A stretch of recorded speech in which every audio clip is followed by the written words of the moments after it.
Well, good morning, councillors. Good morning, members of staff, and good morning to members of our community viewing it on live stream. Apologies for the late start. We had some technical difficulties here, but we've overcome those.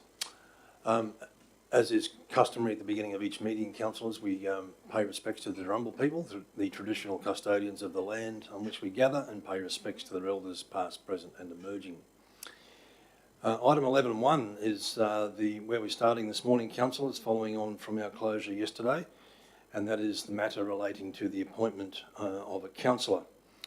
As you are aware, but to inform members of our community, Councillor Nigel Hutton resigned as a councillor effective from the 31st of March. And as Councillor Hutton's resignation took effect in the final 12 months of the current quadrennial term, the vacancy, I beg your pardon, must be filled by resolution. So Councillor Hutton was very generous in the timing of that because it allowed us to avoid a by-election, which is significantly expensive for the community. So applications were invited and those applications opened on the 31st of March and closed on Friday the 7th of April at 5 p.m. And although it was a short window of time, there was a fair degree of build-up to that call for expression of interest in the media, and I think that was reflected in the fact that we got 16 nominations for the vacant councillor position. So I'm going to pass now, councillors, to the CEO to explain the process to us and take us through that. So, Mr. CEO, thank you. Thank you, Mr. Mayor. As councillors have signalled, their preference is to undertake a ballot process prior to proposing a motion to appoint the council. The councillor is appointed by resolution of the council, and although there's 6 councillors sitting today, given the vacant position, a quorum for a decision will still be 4 votes of the 7 positions that exist. In advance of that, we have had notice earlier today from a couple of councillors about potential conflicts, so we should reconcile those in the first instance, and we'll invite councillors wishing to do so that opportunity now. Thanks, Mr. CEO. Yeah, look, I don't believe I have a conflict of interest, but it could be perceived that I have with 4 candidates. Obviously, in a small town, and being a councillor, you get to know a lot of people, and so it's very hard not to form some sort of relationships. But I don't believe any of these relationships are close, but I'm just going to declare them because I just don't want to go through another investigation. And that's the only reason I'm going to declare them. Okay, so the first one is Lance Walcon. So Lance is the pastor of 360 Church, which I attend, and I do not believe I have a close personal relationship with Lance. Sorry, Lance. Do you want me to go through each of them separately, or? Really, I think we're going to have to determine each of them individually. Yep. So if you just want to propose that. I propose that. Make that declaration, and it is your intention to remain in the room. And I'll be impartial. Yes, I'll make that declaration. It is my intention to stay in the room because I believe I can be impartial in the voting process.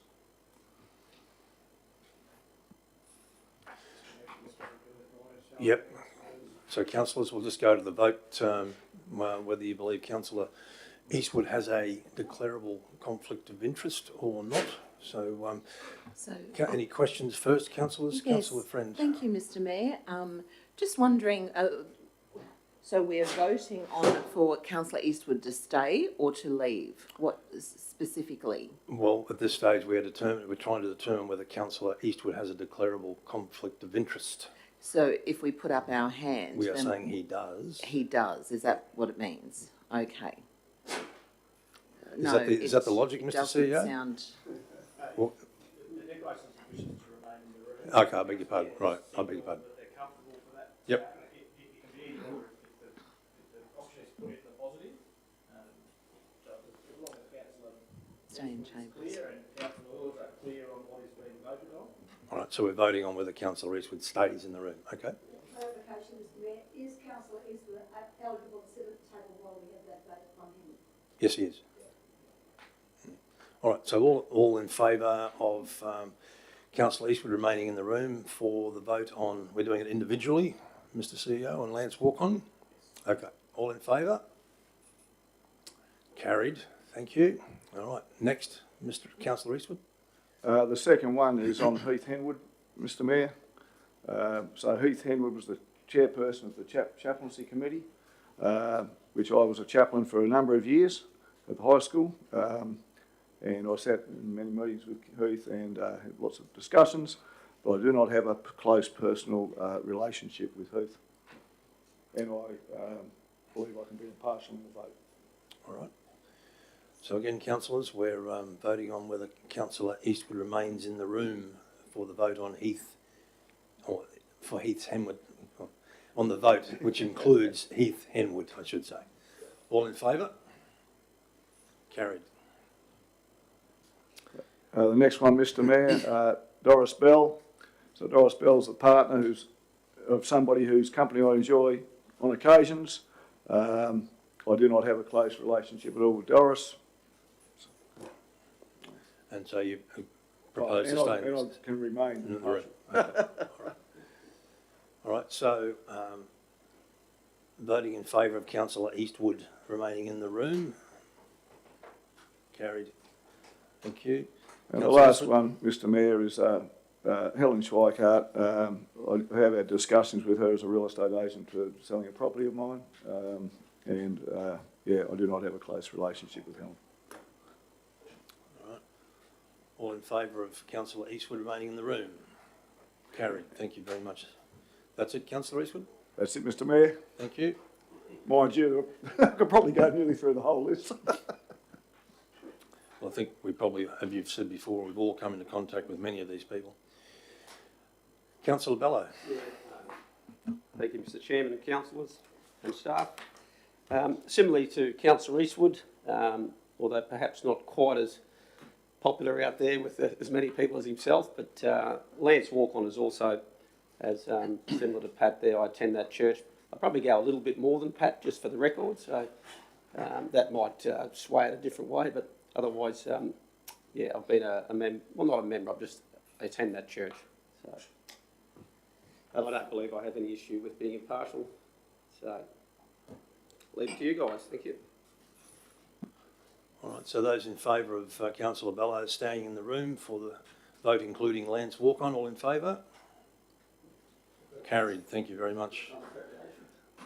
And while we're doing this, I guess I'd better make a similar declaration in relation to Bernadette Melrose, because my wife occasionally has a business relationship with Bernadette, in that she caters at her venue. So I believe I am able to be impartial on this one, councillors, and would seek your approval to stay in the room as well. So, Mr Deputy, you want to take the vote on this one? Councillors, we'll vote on that to allow to stay in the room. Thank you. Thank you, councillors. All right, so Mr CEO, it's back to you. Well, I've got 10 feet. I do believe I can do this in parts today. I mean, none of these people look like people I eat with.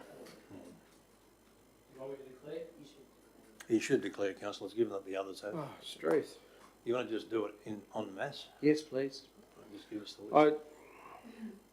I've known Helen Schweikart for some years and her partner. Clint Swaddling, I'm very good friends with his mother. Wade Rothery, I've interviewed many times. Heath Henwood, I've interviewed and known him for some years. Anthony White, I've been on committees with him. Lance Walk-on, I attended his church. My son played in his band. Warren Maltby's been a friend of mine for some time. Mike Deckman, I've done sign writing for many years. Bernadette Melrose, I've been on committees with in football. But none of these people I'd class as being super close mates. Okay, so you believe you should stay in the room, councillor? I think I should stay in the room, please. All I believe. Sorry? So is that, we'll just go through the list again. So Helen Schweikart, Clint Helen Swaddling. Schweikart, Clint Swaddling, Wade Rothery, Heath Henwood, Anthony White, Lance Walk-on, Warren Maltby, Michael Deckman and Bernadette Melrose. Right. No, just been Thank you, Councillor Watson. All right, so councillors, just voting in favour of Councillor Watson staying in the room for these. Thank you. Carried. Thank you, Councillor Watson. Thank you, councillors. Could have been just down to one person doing this. Any others? Any others while we're going through this process, councillors? Right. Mr Mayor, does that mean that councillor Friend and I don't have any friends? And we don't go to church? Mr Mayor, we're each other's friends. We don't judge, councillor Maynard. All right, so, Mr CEO, back to you, thank you. Thank you, Mr Mayor. With that process concluded, we'll now turn to the business of appointing a candidate to the vacant council or position, which ultimately will be done by resolution.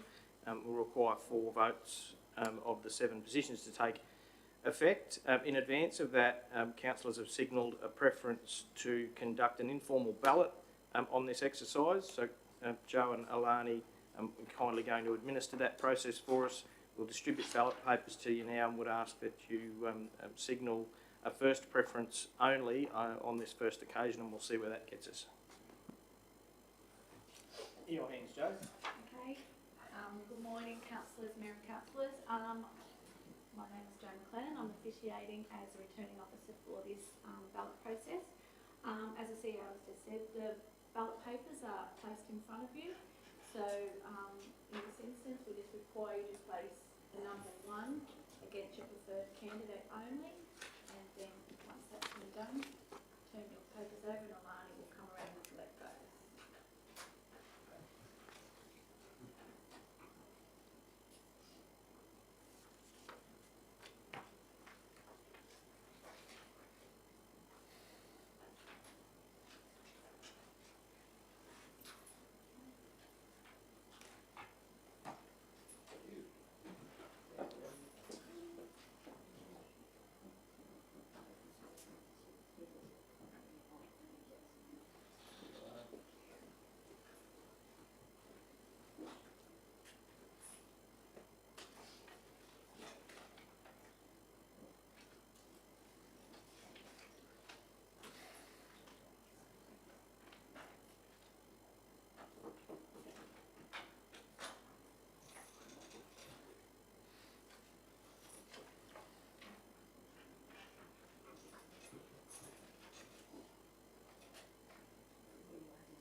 Okay, Mayor and Councillors, so following the first round of voting, we have Helen Schweikart with 2 votes.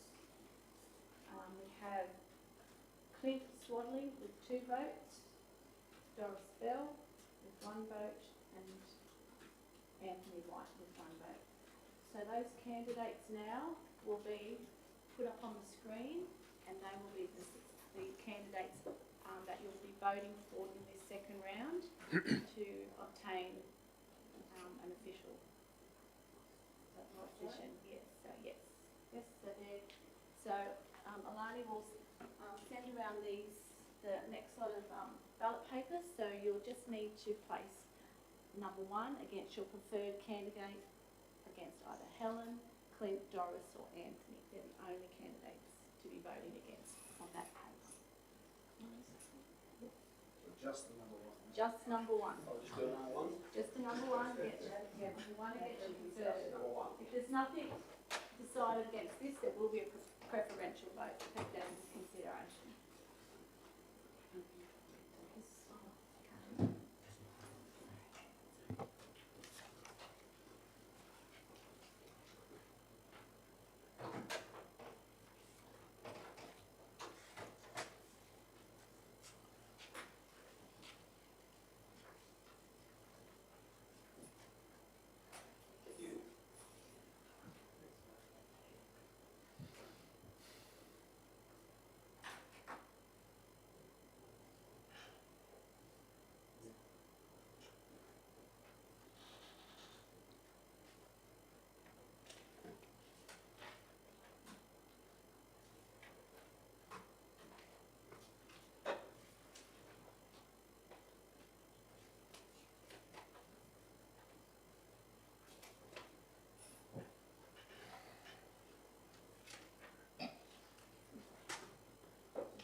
Okay, councillors, we do have a clear winner in with regards to this ballot. But I'll officiate by Doris Bell, there was 1 vote, Helen Schweikart 1 vote, and Clint Swaddling 4 votes. So, Mayor. Thank you. Well, we have a newly appointed elected councillor, Clint Swaddling, councillors. So, well, we have to, well, yes, true, that's true, yeah. Right, so the recommendation then, councillors, as is being typed for us now, is that pursuant to section 161C and section 166B6 of the Local Government Act 2009, Council appoints Clint Swaddling to the position of councillor for the remainder of this quadrennial local government term, concluding March 2024. We're going to move her in a seconder, please. Moved Councillor Mather, seconded Councillor Watson. All in favour? Those against? Carried.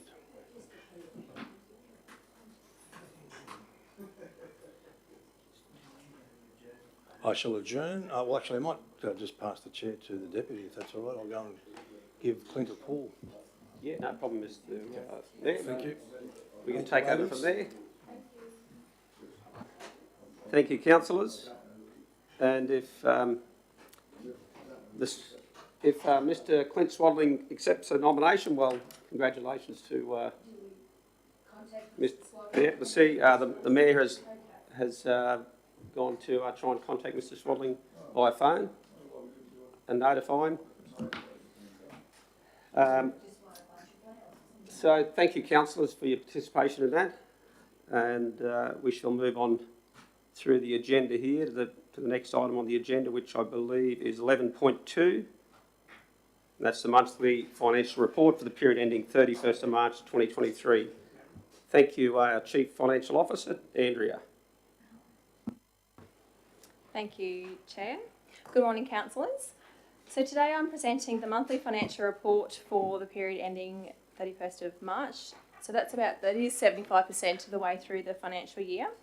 So the year-to-date operating result continues to remain as a strong surplus, but that is largely attributable to the generation of second half yearly rates that were generated in January with an issue date of February and were due in early March. So there are a couple of trends that are emerging 3/4 of the way through the financial year. So overall, the operating revenue is within budget expectations. So rates and charges are slightly behind our year-to-date budget. It should be noted that there is 2 water consumption notices that still need to be generated and applied to the current year, which would attribute to the timing. So there is a timing difference for the 3rd water notice. So that was budgeted to be generated in the system in March, but it wasn't actually generated until April. So that does account for some of the timing difference in the month of March. Sales revenue is strong. There's about $1.8 million that has been received for private and recoverable works, including RMPC contract. The balance is for the proceeds of sale of some non-financial assets or land from the Gateway development. Interest earnings continue to remain strong against budget forecast expectations, and it is consistent with previous months and reflective of the higher cash rate and higher anticipated cash holdings. Overall, the year-to-date results for operating expenditure is within budget expectations. However, it should be noted that depreciation expenses are likely to exceed the revised Budget 1 forecast due to the revision of useful lives for some assets within the water and sewer asset classes. Total cash remains strong at $112.7 million and increased as expected due to the volume of rates and charges from the half-yearly levy that were paid. The RBA cash rate target in March was 3.6% and remains at that current level in April. The significant decrease in outstanding receivables in March is reflective of the amount of rates and charges that were paid during the month. Of the outstanding rates and charges, 501 out of 18 odd thousand rateable assessments are under management. So recovery activities are slightly below in numbers and value compared with activity for the same period last year. In regards to some debt recovery actions, it should be noted that the sale of land auction was held on the 28th of March, with the remaining 2 properties on that list were sold at auction and are due to settle this month. Total borrowings are at $55.8 million, with a quarterly repayment being made in March. There are no new borrowings that are required in this financial year, and the working capital facility remains untouched. So the total debt remains on track to reduce to $54 million.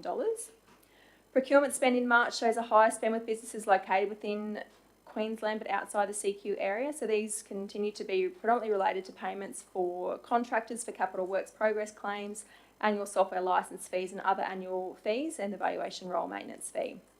So spend with businesses within Livingstone Shire is at $14.1 million. So that's actually an increase of $2.1 million from the previous month, which is about 23% of our overall spend, which is higher than with businesses that are within CQ but outside Livingstone, which is at 21%.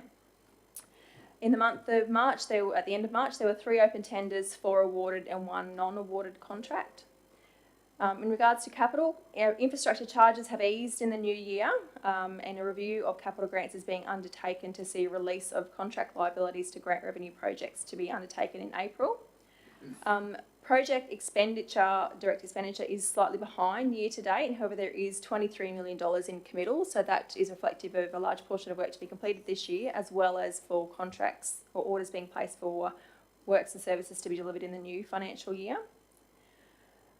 The percentage of work complete there is a 1 month lag, so it does show at the 28th of February. So there is a clear opportunity to improve the timeliness of collating that information from our project management information systems, but it does give an indication on the project progress as would be expected to see during the year.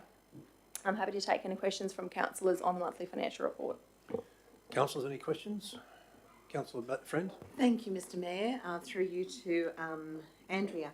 On page 12, the general fund balance is higher than this quarter than QTC cash fund balance. Could you explain to me why? Just so I have an understanding. So under our state banking arrangement, we currently are fortunate enough to receive a premium above the cash rate. So often it is more beneficial for council to hold more funds within our financial services provider than with the QTC. Thank you. I've got... I just made a note here to myself on page 13. From November 21 to present, there have been no hardships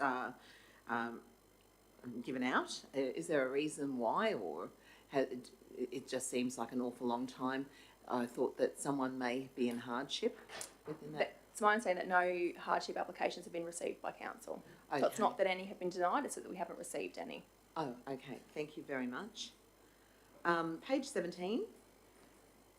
Doonside Bridge, it states 40% complete. Councillor Mather and I were out there not long ago. I just wanted to know, perhaps the General Manager of Infrastructure may be able to answer this if you're unable to, Andrea. How is this 40% complete when there's just a few piles in the ground and loads of debris left to the side from the old bridge? Yeah, that's a really good question. So the percentage complete is for the entire project, right from the initial idea generation through to the closeout. So as a guide, 20% means that the designs are completed.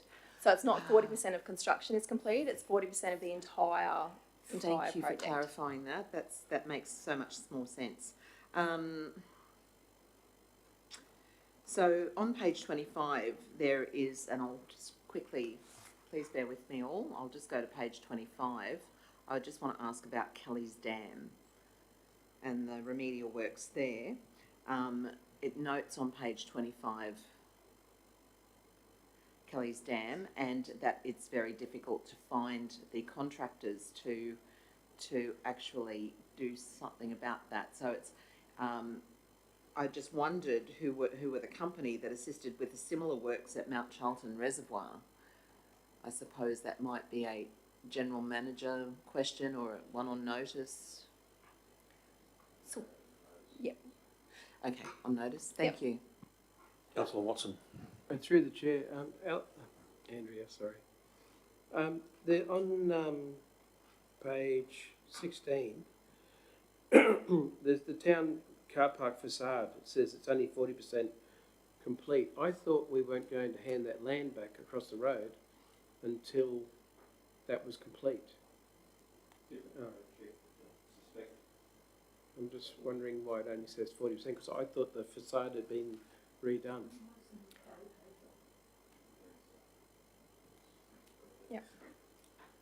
So just bear in mind that it's at the end of February, the percent complete, not the end of March, so there is that timing difference as well. That's fine. Through the chair, thank you for the question, councillor. The facade project work is complete. From my recollection of the council report on the closure of the car park across the road, we had a lead time to notify the property owner, and that was about 6 weeks from memory. So we've notified the property owner the facade is complete, and we've placed an order for the artwork to go back up on the building. So that's the next question. It's as the CFO said, the report's to the end of February, so it's a bit of a lag in the percent complete there. Do we have a price, do we have a price? Microphone, councillor. Do we have a price on the facade repairs to date, like the budget? It says 900. Yep, so on page 16 of the agenda, Councillor Mather, under community assets, sort of towards the bottom of the page, there is a project there called Town Car Park Facade. So the current budget for this year is about 918, no, it's what we spent, 894,000. And I think it's important, thanks Andrea, it's important for people to know, although that don't see the pretty things popping up in the street, this is where a lot of our money goes, to repairing problems that we are faced with this term. So it's important. I mean, this is almost $1 million worth of repair work, so the people need to know this is where their money's going to fix things that need to be fixed, because we have liabilities in that area, those areas. So thanks, Andrea. The other one is the Pebblecrete. I see that we haven't been able to do anything on it yet. I was just wondering I'm wondering why that one's not actually in our, what do we call it at the beginning of the meeting where we had the lists? I can't. Business outstanding. Yes, business outstanding. I'm wondering why it's not there if we haven't done anything on it. Through the chair, the business outstanding table is for resolutions of council to be enacted. This project has been listed for probably 18 months now. We've been working with the contractors to try and rectify the Pebblecrete under the construction contract, under warranty. So we're still working through that. Our hope and our desire is to have the work rectified under the warranty of the contract. We're still working through that at the moment. We haven't allocated any budget in next year's program to complete the work on our behalf, with our funds. To clarify that, Michael, you're saying that we haven't determined who's responsible for repairing? So there's some negotiations underway with the contractor. So I won't elaborate on those, but we do, with all construction contracts, we have certain clauses that we enact from time to time on defects, liabilities, periods and warranties and so on. So we're working through that at the moment. It's been a good open conversation with the contractor involved, and we've had some external experts involved because there's obviously some material science issues that need to be rectified as part of the remedy. So, yeah. Yes, it's just that it's been going on for some time now. That's all I just asked. Yeah. Okay. Thank you. Question, if I may, Mr. Chair, if there's no one else. Councillor Bello. Just to our CFO. My apologies. Any sort of trends that are changing there that perhaps that you can decipher out of these figures or numbers, or any stories that it's telling us in terms of things that we should be perhaps closely following more so than others, or from your perspective?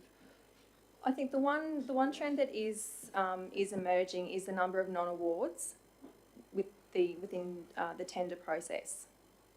So this is the second month in a row where we've brought to the table, revised the table, that there were some non-awards from a tender process primarily. In this instance, it was around the tenders not having the suitable skills, knowledge and experience to undertake the job. And in the previous month, there were two that were more around costings related to it. So that's a trend that's starting to emerge that we haven't actually seen before. But in regards to the other line items, you know, the interest revenue is one that's been very clear all year. I am very mindful of just monitoring the outstanding rates and charges in particular. And Councillor Friend's question in regards to the hardship applications, I probably would have expected to have seen at least one or two starting to emerge, but we haven't as yet. I think that's probably largely attributable to still the volume of sales of our properties within the region, so that is settling outstanding rates and charges in a timely manner as well. So, Right, thank you. Any other questions, councillors? I move that, Mr. Chair, if you'd like. Thank you. I'm happy to second. Did you want to speak to the report? I need to thank you for the contents of the report, Madam CFO. All right. Any other comments, councillors? Happy to go to the vote. Mover Councillor Bello, seconded myself. All in favour? Carried unanimously. Thank you, councillors. Thank you, Madam CFO. Excuse me, Mr. Chair. I ask, how did you go with the phone call? Councillor, new Councillor Swadling is very humbled, very excited at the opportunity, looking forward to working with us all, and just very grateful in general for the support. So, asked me to pass that on.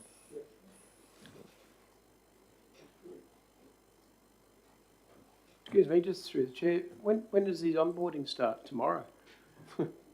Well, I believe there's a session scheduled for Friday, is there, Mr. CEO? Yes, Mr. Mayor, we made some tentative arrangements, but of course it's dependent on Mr. Swadling's availability to participate in those. So hopefully as early as tomorrow. It might even be the case that declaration of office is taken on Friday if that suits him, so we can get the person participating actively at the earliest opportunity. And as you would know from your experience, there's plenty to do to get people up to speed with things. I remember you saying to me, slow down, give us a chance. Well, he did indicate that he would make himself available whenever required. Mr. Chair, whether you were maybe able to just perhaps acknowledge the other candidates, which we talked about earlier on, just Indeed. expressing gratitude to them. And Yeah, no, it's a very good point, Councillor. And formal to them or not. it was remiss of me. So, look, thank you for reminding me. And look, these are public office is something that really, I suppose, generates a lot of attention. And certainly, to an extent, your life is not your own anymore because you're very visible and very open to the community. So there is, it's a calling, I think, and also I think a challenge in lots of different ways. But the people who take it up, the people who put their names forward for these roles, I think need to be commended. And I thank sincerely, as I have in radio interviews and in the media previously, thank them for their attention to this vacancy because, you know, without people willing to put their hand up and, you know, sometimes sacrifice their personal lives, we wouldn't operate. It's that simple. I mean, people around this particular table are a classic example of that. So I just thank you, Councillor Vello, but I did thank them previously on, as I said, some radio interviews and media, but again, thank you for reminding me because it's a big thing to put your name forward, and I do appreciate the 16 candidates who did nominate.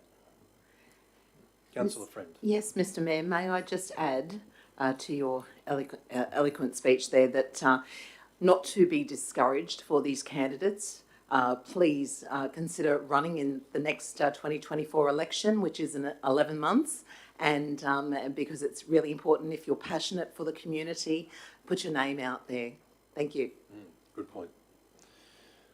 All right, so 11:13 we're up to. Is that where I'm correct here, councillors, Mr. CEO? Which is the new community policy on budget development and management policy. Madam CFO, we'll get you to address your report and then we'll go to debate. thank you, Mayor. Councillors, this one's been on in progress for a little while now. So there was through feedback from the organisation as well as identified through an internal audit undertaken on our capital works programming that there was a requirement to establish some limitations around enabling the organisation to approve budget variations outside or in addition to the adopted budget. At present, there is no such delegations that exist, except for the CEO when a natural disaster or extraordinary event does occur. So for all other officers that do have a financial delegation, it actually doesn't extend to any expenditure or even entering into contracts in regards to grants that are outside the adopted budget. The attached policy and guideline attempts to prescribe the principles around that support budget development and how we manage those and supporting the financial guiding principles which have been adopted by Council. It does also provide some tables and some guidance around the administrative budget amendments that are within accepted values that will allow the organisation to act upon changes in either service levels or take advantage of opportunities in the periods in between adoption of a formal budget and a budget review process. And it also provides some guidance expectations around information that should be contained within council reports and consultation regarding proposed amendments. I'll take the report as read and I'm happy to take any questions from councillors on the policy and or guideline. Thank you. Councillor Mather? Thank you, Mr Mayor. Andrea, from what I can see, this takes on the shape of what has been in existence all along. Even the emergent expenditure 1733. Do I get from this, because we're looking at risk-based framework, that we are delegating down the track? It just, the CEO has that authority in an emergency where then the money isn't available in the budget and he can pull that on up to what, 10% of the budget? But when you've got people underneath that delegated, these are the people who will have control of that money. Is that what I'm seeing here? So not necessarily for emergency or natural disaster type events. The best way to illustrate this is if you go to page 31 of the agenda. The policy actually contains a table which identifies how different types of amendments would be handled. So the first one, for example, if there's going to be a change in the adopted revenue from adopted budgeted service delivery, that this enables the general manager or chief officers to have delegation up to 10% or less than $100,000. If it's over $100,000, then the expectation that a council approval is required before work is to commence. Thank you. Can you give me an example of when that would happen? Something like that? The next one's probably an easier one. So, for example, if there's different types of grant opportunities that become available during the year, technically we can't sign up to those if it's not within our budget, so we can't spend the money even if it's a fully funded project. So this would actually allow the organisation to take advantage of those smaller grant programs, less than $100,000, and then obviously communicate that at the next available opportunity to council. So whether that's through the monthly financial report or through the budget review process. If it's over $100,000, then council resolution will be required. Thank you. Any other questions? Councillor Bello? Oh, just to ensure I'm clear too, so that example there is very different to, say, what Councillor Mather was bringing up about natural disaster funding requirement or additional budget. So this cap pulls in a much broader delegation to be able to spend up to $100,000 without the need for council resolution. 10% or $100,000? 10%. 10%. And it could so be the across, maximum value is $100,000. so it's across all departments. Could be any project, any issue above and beyond natural disaster requirement. Yeah, so that delegation isn't for all officers that have financial delegations. So that $100,000 is with the executive team. Right. So at a coordinator level, so those that are at the lowest level, so their maximum would be about $20,000. So that's in line with what their current financial delegation is. So we still have those same controls around, so it's not $100,000 across the board for anyone who has financial delegation. Yep. That authority sits with the executive member within their department. Right. To manage those budget variations with the expectation that it is communicated to council at the next available opportunity. And it's not any additional money as such that hasn't been already approved in the budget.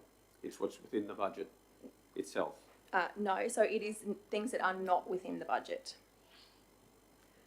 So it'll go above, it could go above and beyond virtually up to $100,000 or 10% for a myriad of different elements above the approved total budget. So as an example, if we were to enter into a contract for purchasing of items that within our operating budget, and going through the tender process, it landed on that it was actually going to be $30,000 more than what we had budgeted. So technically we couldn't enter in that contract because it's not fully provided for. So this will actually allow the executive officer to sign off on the engagement of those services, because that $100,000 is within their proposed delegation within this policy. But it's not being taken from the bucket of money that was approved in the original budget. It's we're reaching out of the bucket and turning the tap on and getting some more from. That's right. So because at the moment we are constrained with how we can amend budgets. Budgets can only be amended by resolution. Yep. And a budget is not just as easy as one line item that can get reviewed. So there are some very prescriptive requirements to have a full suite of documents. So basically it's the entire budget process except the revenue statement gets adopted with a revised budget. So it is quite an extensive process. What we're trying to do is allow the organisation to respond to changes, a whole myriad of changes. That doesn't prohibit them from delivering services to the community, but we can take advantage of opportunities or address risks as they arise during the year without having to wait until a budget review to get the amended budgets through council. And I guess the concern, so that leaves me the question then, not suggesting for a moment there wouldn't be rigorous, responsible fiscal management, but it could potentially mean that there could be multiple up to $100,000 in any one year. And what would that show just as a deficit at the end of the year, potentially, depending, I guess, on the size of your surplus or lack of it? It depends on what the change is. They could also be revenue opportunities. Okay. Yeah, so it's not just one side of the ledger. It could also be taking advantage of new revenue opportunities that aren't within our current adopted budget. Okay, thank you for your answers. Any other questions, Councillor? Andrea, you may have answered my question. The money's not in the budget, but it's not just for emergencies like tsunamis and cyclones, like we've had in the past. I've been through a few of those emergent expenditures, because there are times when you think you could have done with it, but it didn't qualify for that money, so you had to make do with what you've got. The NDRRA funding helped in those cases, but you had to get to that point. When you've got a range of options that you could spend up to 10% of the budget on, it takes it away from the tsunamis and the cyclones. So it's like additional revenue or the lack of funding for roads, grants, all that sort of thing. So there's a lot of variables that come into this, and I don't know if they've been there before, but I certainly have concerns. I'll support it, but I certainly have concerns when the options to use that money without a budget is available. And I think that's what our concern is, because the revenue statement, your question, my question was going to be, where is it reflected? If it's not in the budget, we're spending it, and there's a number of these items that weren't in the budget, but the delegated authority is there. Where do we find them? How do we track them? So we're not accountants, so it goes into the revenue statement, but this is like a whole new ballgame for me. So at present there is no, so apart from what currently exists for the CEO in terms of a natural disaster event, that's not being proposed to change. So nothing changes when we're in extraordinary events. This proposal is just to allow the organisation to take advantage of opportunities and address risks in the intervening period between an adopted budget and a revised budget. Revised budget processes are quite labour intensive for the organisation to go through, so this is an attempt to streamline that process. What's not going to change, so yesterday you approved 2 changes to some capital projects, that won't change for capital projects. So those types of projects will still require a council resolution for increased budget because they exceed $100,000. So those things are not going to change. Because of the quantum, but if they had been under, if this policy is endorsed, then it could happen without the need for resolution. Correct. If those changes were $50,000 to a $2 million project, it could have been approved at the GM's discretion. Is there anything, I guess, maybe picking up on the questions that have been put forward, because we're sitting on the other side trying to understand it and I guess in some ways also provide that level of separation, I suppose. Is there anything that you feel that it raises risks with this, or is it not? So one of my expectations would be if there are changes to a budget within a month, that those are communicated to council as part of the monthly financial report. So Okay. The policy clearly states report to council at earliest opportunity, and we have an opportunity every single month to present matters on financial management to council. Okay, good answer, Andrea, thank you. One further question there, which probably intrigued me, was it's in the, it's number 6 in, where it talks about page, sorry guys, just bear with me, page 35 I believe it is. It just talks about, in recognition of the operational need to continue to respond to public inquiries, comment during the budget preparation, the Mayor and Chief Executive Officer are authorised to exercise discretion in releasing information. What's the, I guess the need to have just that single point of commentary from the Mayor, you know, in terms of that, is that somewhere that, could that include councillors or portfolio holders, or to be able to convey that information? Because in point number 6 there, it restricts that to the Mayor and CEO to make commentary. So I'd just probably like an explanation of that.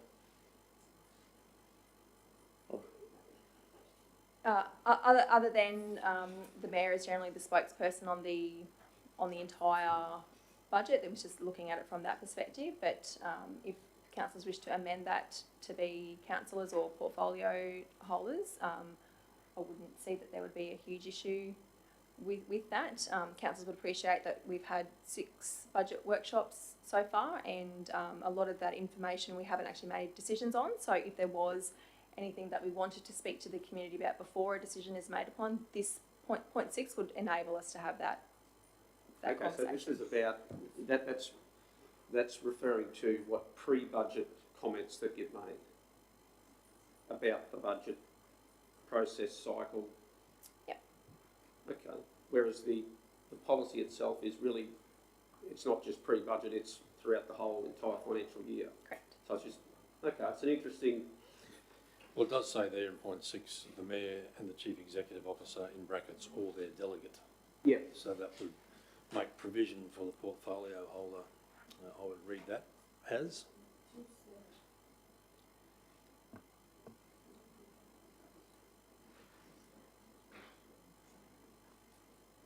Any other questions, councillors? All right, can I get a mover and a seconder, please, for this? Oh, Councillor Watson, thank you. I'll second.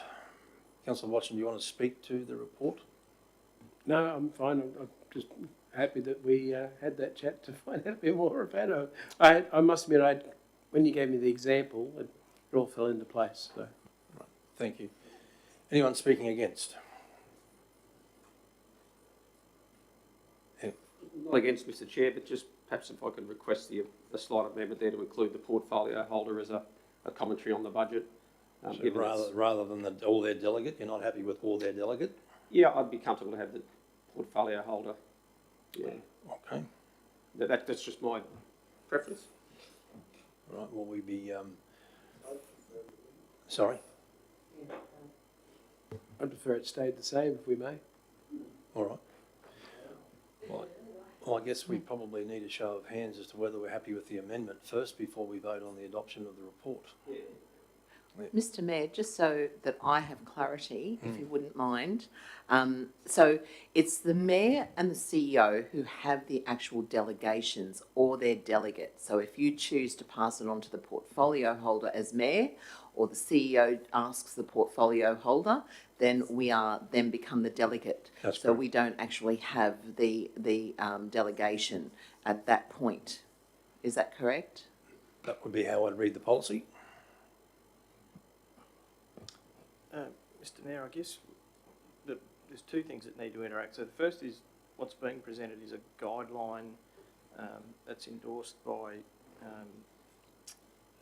the Chief Financial Officer, and I think certainly we'll take on board that feedback. Given the presence of the media policy, which nominates the Mayor as official spokesperson of the Council and portfolio councillors at the Mayor's discretion, I guess there is also the prospect that we simply delete item 6 and rely on the media policy rather than creating that explicit reference in the guideline. It's not something we'd contemplated. I haven't had the opportunity to talk to Andrea about it. I wasn't anticipating that question today, so but that's just some observations, because the use of the term... No dramas on that one? All right. So we'll now move to the adoption of the budget development and management policy with the removal of point 6 in the guidelines, is that right?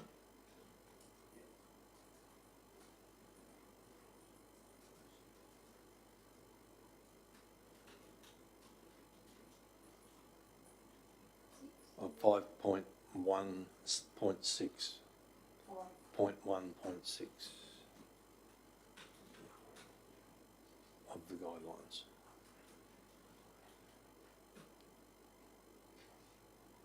All clear, councillors? All right. So we've got a mover in Councillor Watson, seconded in myself. So with that amendment, all in favour? Carried. Sorry, against? Carried. Thank you very much. Thank you, Madam CFO. 11.14 is the annual review of council powers to the Chief Executive Officer.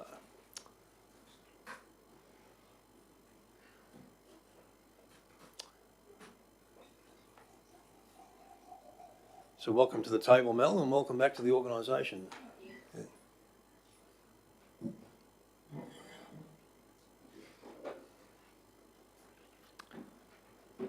So what we normally do, Mel, we'll ask you to speak to your report, and then we'll seek questions and then go into debate. Good morning. So today I'm here to present the report on the annual review of the legislative delegations. We use the recommendation of the Local Government Association of Queensland, which is used as King and Company and Co. This year the review identified 3 new pieces of legislation, 12 amended pieces of legislation, and 1 was repealed. Happy to take on what's written in the report if there's any questions. We've revised this earlier, Mr.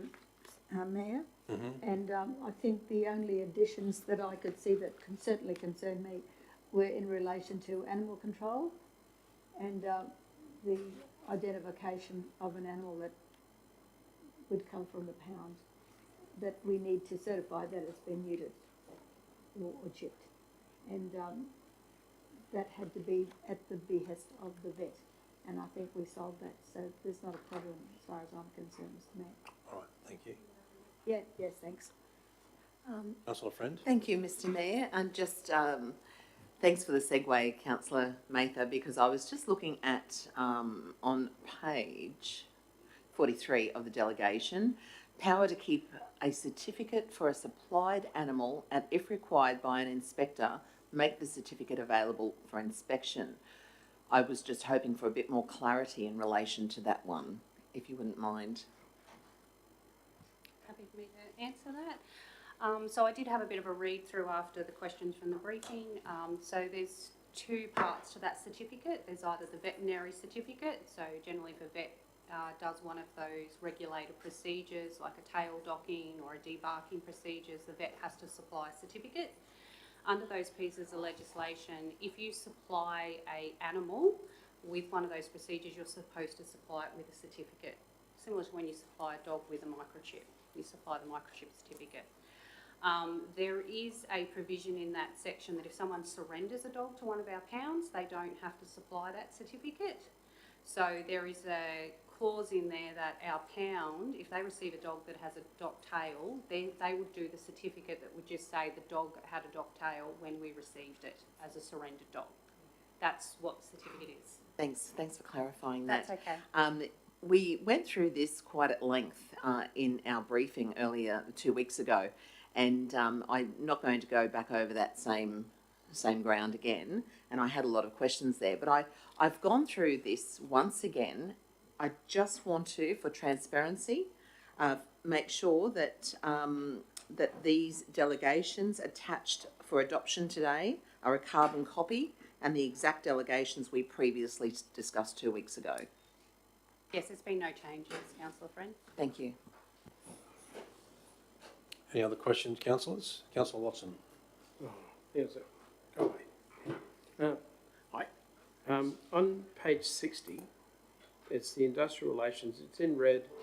Power is the employer to require the employee to provide sufficient evidence to satisfy a reasonable person that the employee is pregnant and the employee and the expected date of birth. I was just wondering why it's even there in the first place. The change was in relation to taking out the reference to gender, to she or her. Really? Yeah. All right. Okay. Thank you. Just a question, is that a requirement or is that something that we've done upon our own determination? No, that's a change in the actual legislation. Okay. Yeah. Thank you. And just a question, if I may, which will help in the debate to come soon. Because I'm on a borrowed computer and a borrowed diary where I put my notes because the rest of them are at home, could you just help me where I find the delegation in regards to CEO or an acting CEO, what line that one comes up under? Thank you.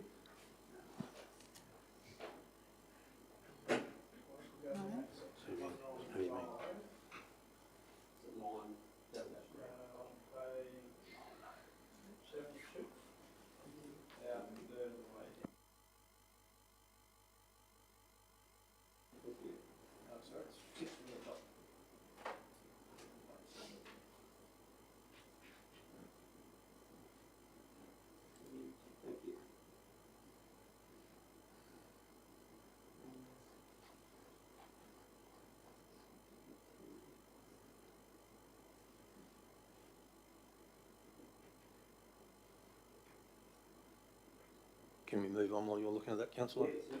All right. All right, councillors, can I get a mover and a seconder? Thank you.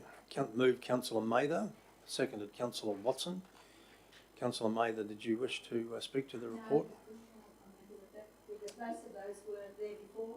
They've been in existence for a long time. It's just the new ones I have to check on. All right. And they seem to work the match. So that's fine. Thank you. Anyone speaking against? Yes, Mr. Chair, I'll be speaking against. I do apologise. I'm still looking for where the delegation to appoint an acting CEO. Pound agree. And whilst I'm trying to find that, was 261, was it? It's page 72. Page 72. Yeah. Section 195, and you'll get 6 from the top. 6 from the top. 1, 2, 3. I have power to appoint a qualified person to act as Chief Executive Officer during any vacancy or all vacancies in the position or any period or all periods when the Chief Executive Officer is absent from duty or cannot, for any other reason, perform the Chief Executive Officer's responsibilities. Councillors, the reason I'm speaking against this is primarily that councillors appoint the CEO whenever the requirement is. In the event that a CEO, for whatever reason, retires or moves on, that's the one position that councillors do appoint and the only position.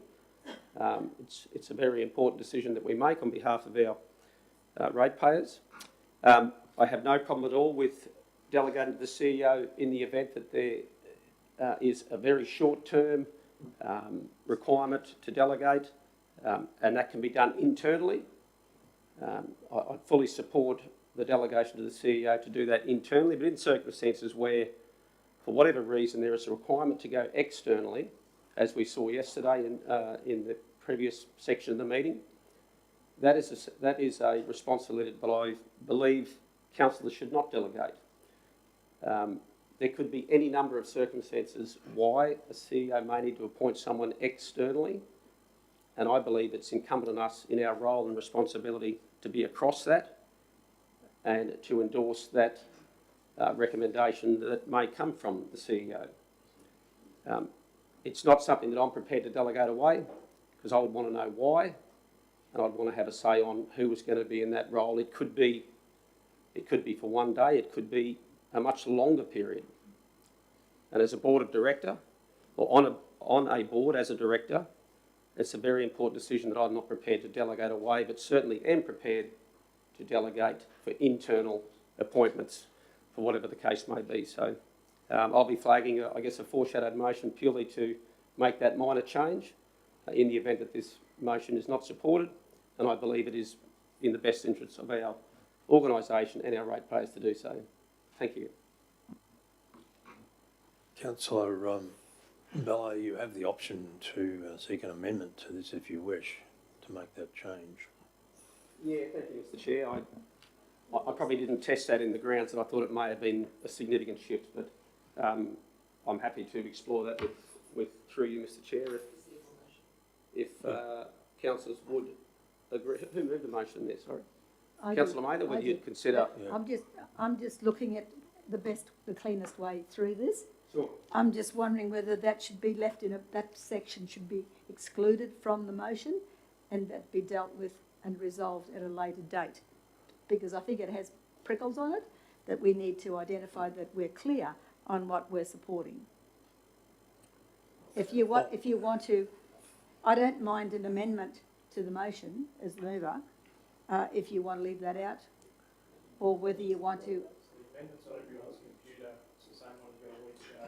Yep. If you want to make it just out on Yeah, well, there had been a few changes since then. Well, I'm offering for consideration of the amendment. What is your amendment? What do you want changed? Well, I believe with the assistance of the CEO. Email it again to everyone and just then we'll put it up on the screen. That would be most helpful, and that may help you, Councillor Mather, see how potentially straightforward it is and not ambiguous at all.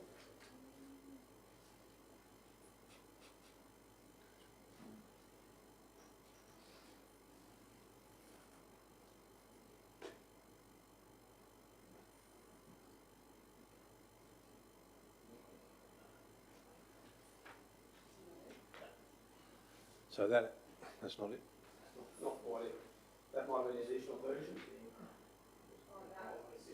Pretty close. A word makes a difference.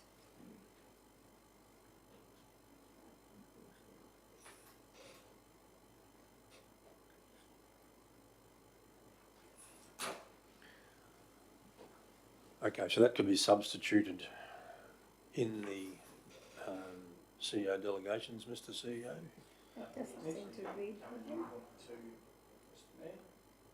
Right, so we can then vote if the current delegations can be amended to include that change. We can then vote on that essentially. Conditions column. Yep. Would be noted that any external appointment of an acting CEO, the delegation doesn't apply to the appointment of an external acting CEO. Right. So if the delegation that's registered, Mr. Deputy, is amended, would you be happy with that? Most definitely, I think that was constructed or put together by the CEO in discussions we've had, so it reflects my layman's terms of trying to do it, and this is probably a tidier way, so a more accurate way, so very happy to put that as an amendment to the mover for their consideration. Councillor Bello, Councillor Mather. Happy to accept the change, Mr. Mayor. All right, Councillor Watson. All right. Thank you. Yep.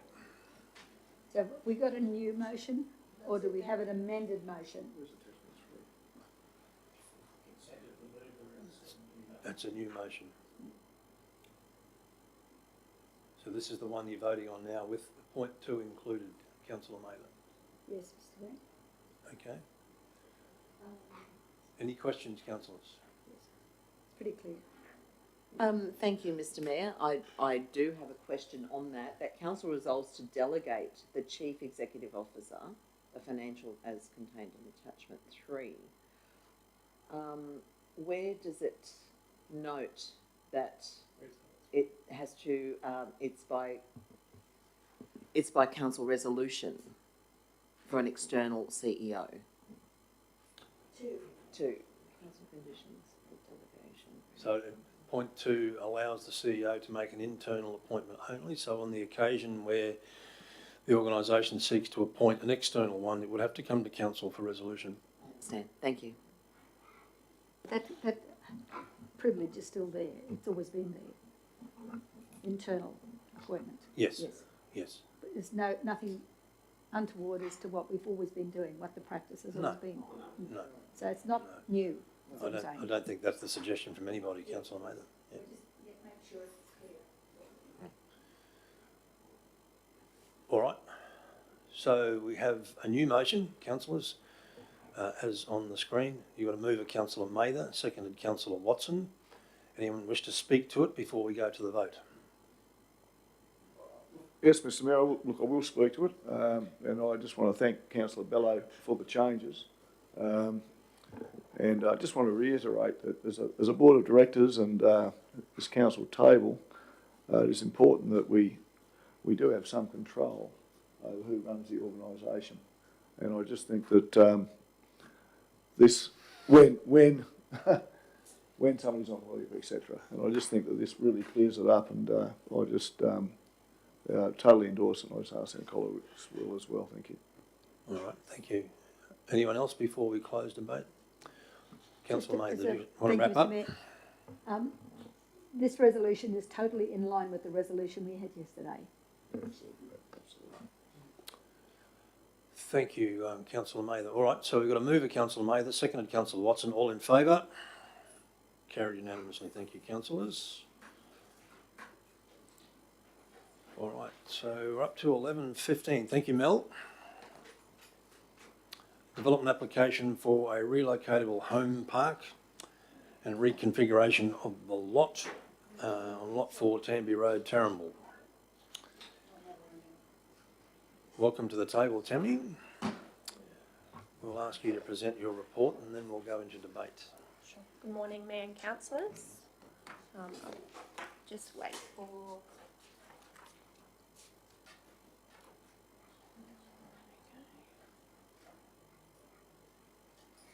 Apologies, I'll just wait for the PowerPoint presentation to be loaded.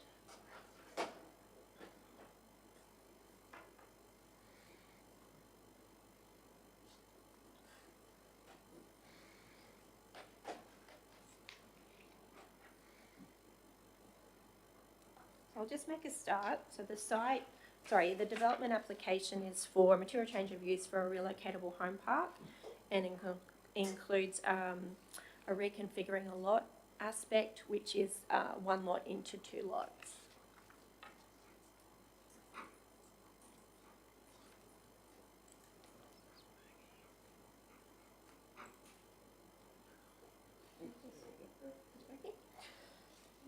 So this is just sorry, I'll go back. So this is the site. It's located at Lot 4 Tamby Road at the intersection. Sorry to be a pain, Tammy. Can we maybe have those front lights dimmed a bit? I'm struggling to see that from up here. Thank you. Thank you so much. So the site's located at Lot 4 Tamby Road, on the corner of Tamby and Turungambye Roads. It's just under 24 hectares and zoned low medium density residential, and it does adjoin Ross Creek to the east. The proposal is for 284 sites/dwellings, and it's proposed as a over 50s village, which includes internal roads, private use recreation areas, swimming pool, tennis court, bowling green, and open space areas throughout the site. So the subdivision aspect of the application is to subdivide this section from the actual development. And so this area here, you've got Ross Creek, you've got lots of biodiversity aspects, wetlands, associated marine vegetation, and this lot, as part of the application, will be dedicated to council. I'm worried about that, Tammy. Dedicated to council is a lot of maintenance. Councillor Mather, can we let the officer present? Thank you. You'll have opportunities for questions. I just get itchy when I hear things like that. So the development includes 2 accesses, so one from Tamby Road and one from Turangamba Road, left in, left out, and there will be road widening and upgrades, and specifically upgrades to the left turning lane into Tamby Road. There's also a pedestrian crossing proposed, providing bus stops to across the road and in front of the development application. It caters to the over 50s, being smaller housing product within a gated community, and it's suitable for residents looking to downsize. The development provides preset floor plans which can be modified to suit the buyer, includes exclusive use areas and communal open space, including a central clubhouse with leisure facilities. The dwellings are typically single storey and they're around the 2 or 3 bedrooms, and provides a traditional residential appearance on a smaller scale. So the dwelling will sit within a designated site which has its own private open space and landscaping opportunities. The sites range in size from 150 square metres to 234 square metres. There'll be 2 designated parking areas as part of the development which can be used. So there'll be one at the north there and one to the east. And they're areas that if you have a caravan or a camper van or a boat, you can use those areas for storage. So the development is proposed to be staged with 6 stages, delivering approximately 50 dwellings per stage, or 50 dwellings per year, subject to market conditions. So I've just included some typical dwelling designs. So although it is a relocatable home park, they are very much, while they are designed that they may be relocated, the intent is for permanent residents. And they are quite compatible with other residential areas in the location.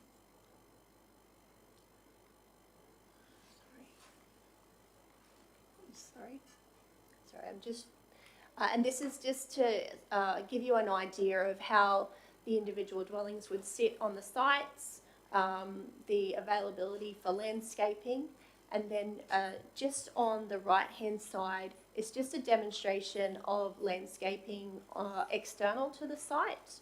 So they have proposed, so this will be council reserve and the pathway that's already constructed. They will have some landscaping, that's the site boundary. So within their site, then they would have like a rendered feature wall and then further landscaping within the site before you would get to the actual dwelling house. What would be the distance, potential distance between the 2 dwellings? Councillor Mather, Yeah, can we just Councillor, get to if the it's summary okay, first? I'll get to your I'll question. just- We'll get to Councillor Yeah, Mather's I'll question just in a minute. quickly- Yep, thank you. So the application did undergo public notification, and we did receive one submission which related to traffic along Turangamba Road. The application was referred to the state. The subject site is on a state-controlled road and within distance of a intersection. And the application was triggered for works in a coastal management district. The state has approved subject to conditions. In terms of the planning scheme assessment, a relocatable home park can occur within the low to medium density residential zone if it's compatible and consistent with the character of the zone. The dedication of proposed lot 2 to council ensures the biodiversity aspects of the adjoining lot are protected. The application has been assessed in accordance with the low density scheme, accommodation activities and relevant overlays, so biodiversity, bushfire, flood hazard and scenic amenity.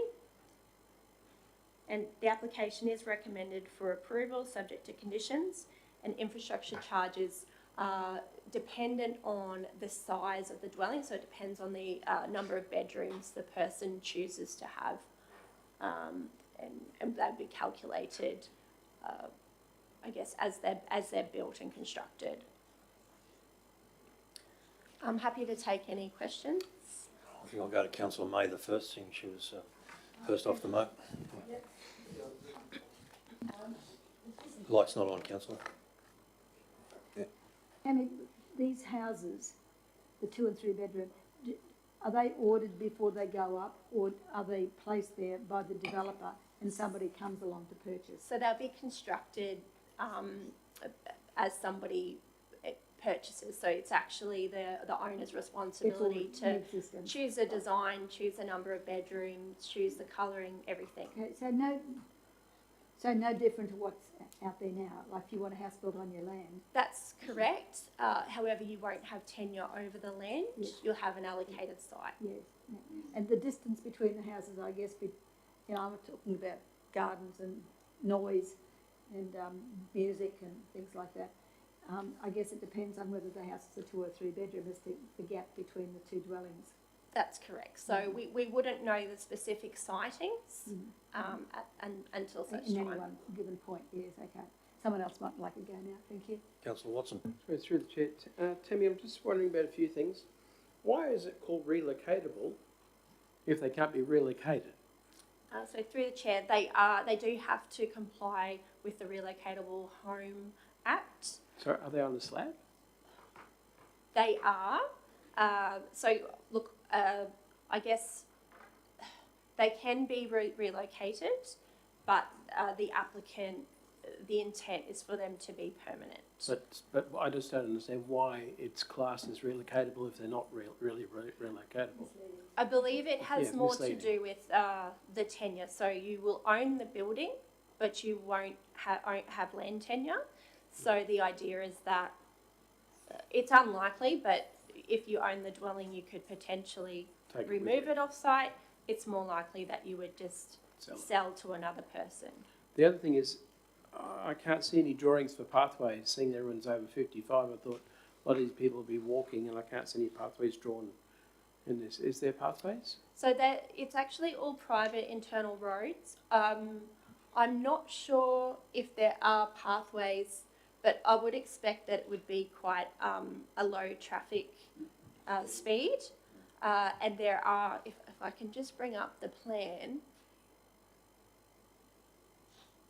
it's hard to see, but there are the green areas on the left-hand side plan. The green areas are little pocket sort of reserve areas. They do have pathways through there. So whether you would, I guess, meander through the site using those areas, I'll just see.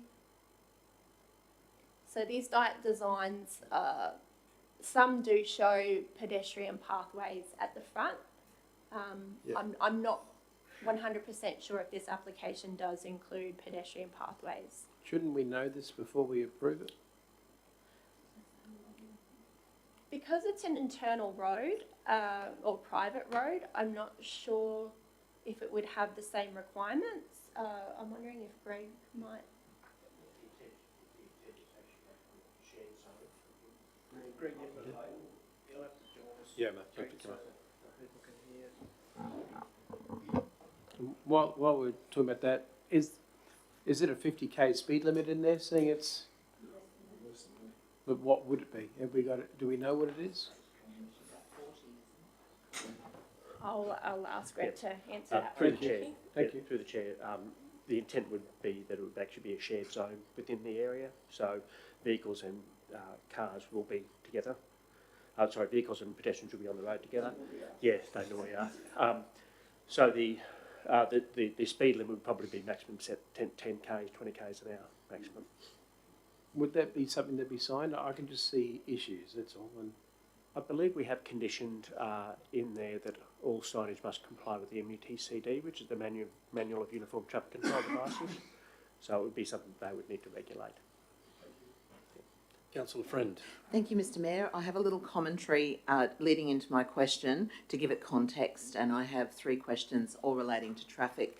So I've had a look through the traffic impact assessment that was on the website, and there is a number of comments by SARA, the State Assessment and Referral Agency, and I've had a look through. It says it is inherently safer for access to be via formed local roads using existing dedicated intersections. Another area is Tarangabar Road provides a feasible option for access to the whole of the development in a lower speed environment. Tamby Road, adjacent to the subject land, is a high-speed 80k corridor and has a 2-lane seal with minimal seal shoulders. And it goes on to say that it's not intended to function for local access where a feasible alternative exists. I believe they're talking about Tamby Road. And my question then leads into, if there's 284 lots and 6 stages, the only access and exit is via Tamby Road. There'll be 2 bus stops and a pedestrian walkway on the side of the development built by TMR. Why is there no exit entry along Tarangabar Road when the State Referral Agency suggested that this would be a better idea? Yes, there is an exit and entry. Sorry, I don't know why this isn't working.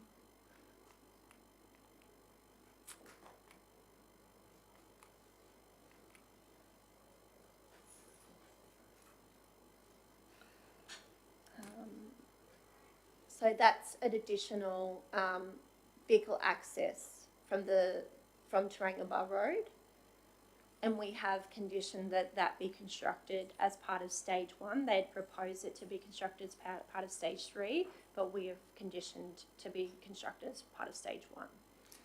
Thank you. I won't ask the other 2 questions. You've answered my questions. Thank you. Any other questions, Councillor? Yes, Councillor Mather?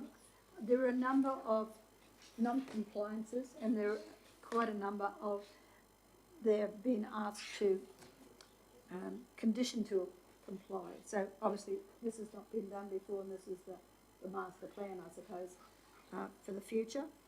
Condition to comply. Traffic, especially where you've got 50s and overs and the likes, where you've got slow-moving vehicles and slow-moving people. That entrance onto Tarangabar Road at that juncture, because I know people scoot around that corner from Tamby Road.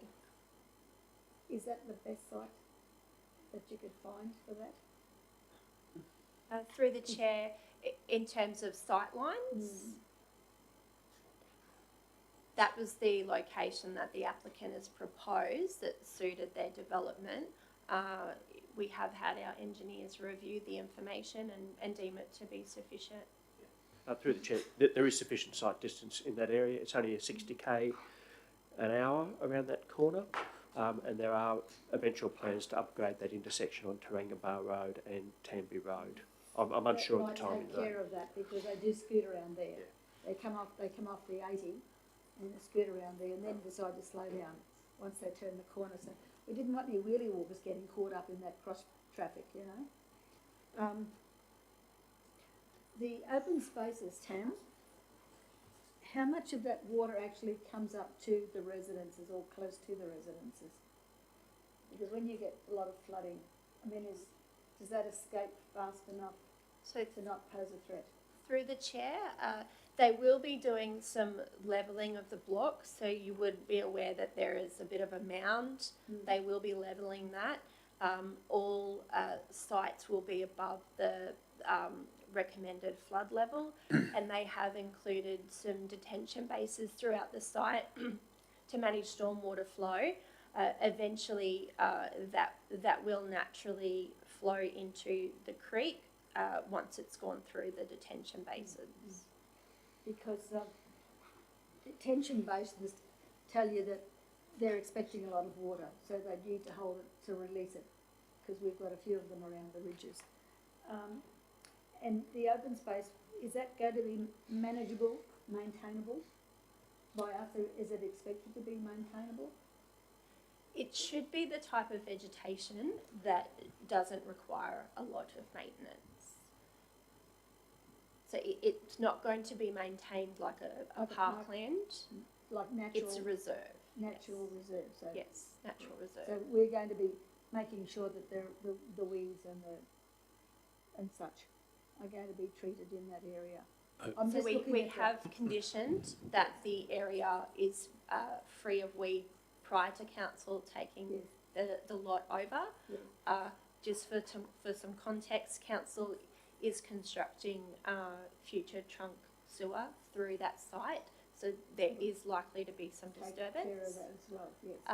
And then we would revegetate and allow the area to return to a natural state. Yes, the natural state sometimes does include weeds and stuff, which means that if the more of these reserves that we have to look after, we need to be very mindful of the amount of people that we've got to cover all of those areas throughout the Shire. There's a lot of them out there, so just mindful that we need to keep an eye on it, get the developer to clean it up, but we will have that responsibility forever and a day, and that will take resources. That's correct. And we did refer the application to all of the relevant internal departments, and we've had lengthy discussions over how that area should be managed, whether it should remain with the applicant with the covenant, or if council should take it on.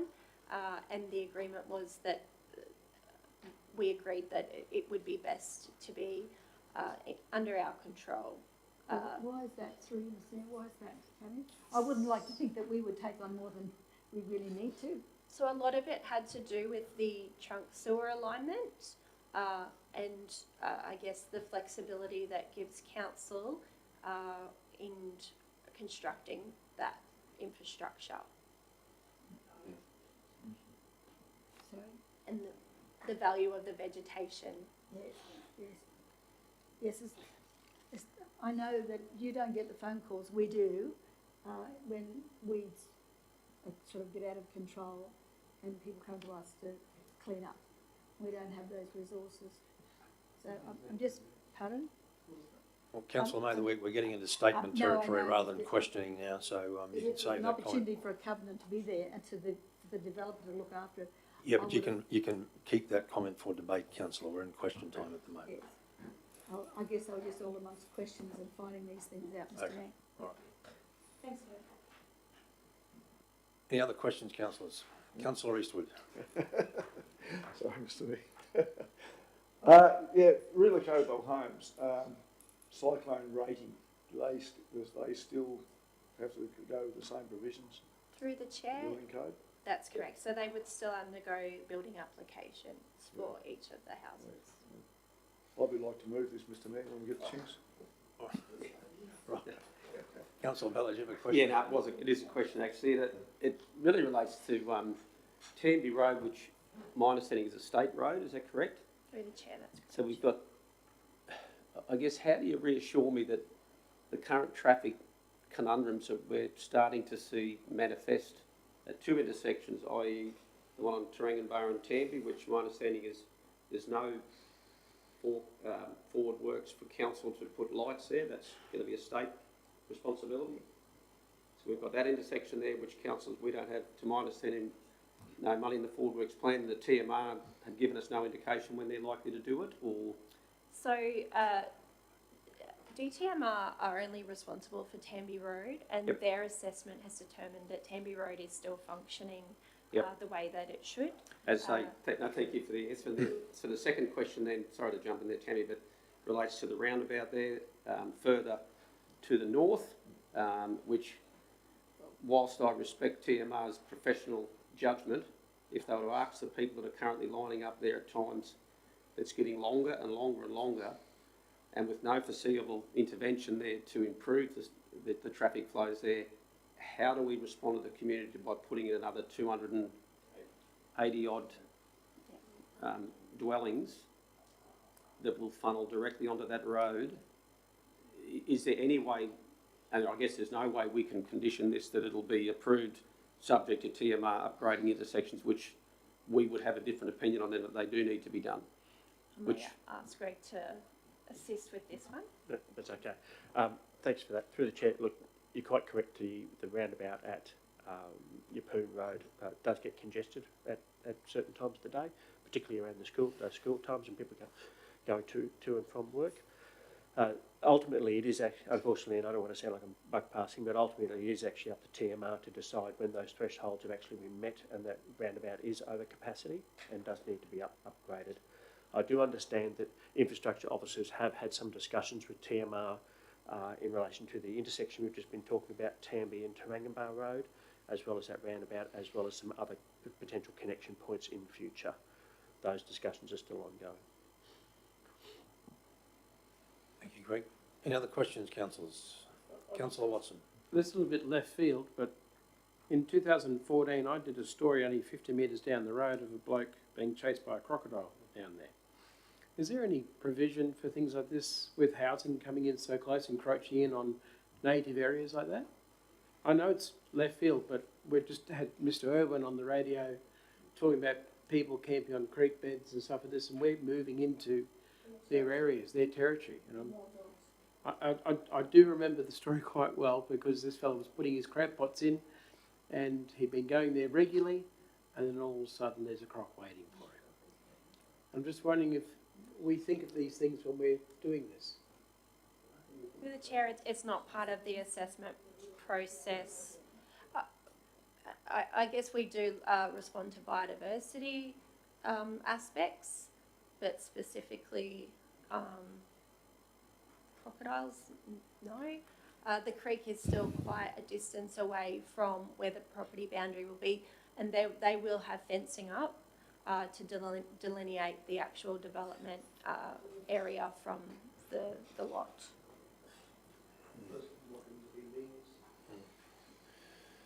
All right. Any other questions, councillors? All right. Can I get a mover and a seconder, please? Move, Councillor Eastwood. Thank you. Seconder, Councillor Watson. Councillor Eastwood, do you want to speak to the report? Yes, Mr. Mayor. It's funny, you know, like when I first came into council 6 years ago, I probably never would have voted for something like this. But we're in a situation now where we have extreme housing demand, and I think it's exciting that the market has moved to actually meet that demand. I actually, when I was in Tasmania in May, I actually saw one of these type of developments, and it was actually reasonably impressive. It's not like you're going to have, you know, a few years ago you would have envisaged a whole stack of dongers stuck on blocks and looking quite ugly and like a mining camp, but this is totally different. This is, you know, good quality homes, and they've been built to meet the market, and in our case, to help solve a problem. It's meant for over 50, so they won't add quite as much to the congestion on the road at the busy times, I wouldn't imagine. And so I endorse it, and I hope that my fellow councillors would do the same. Thank you, Councillor Eastwood. Anyone speaking against? All right. Anyone else like to speak for? Councillor Watson. Just really quickly, I've always been an advocate for smaller blocks of land.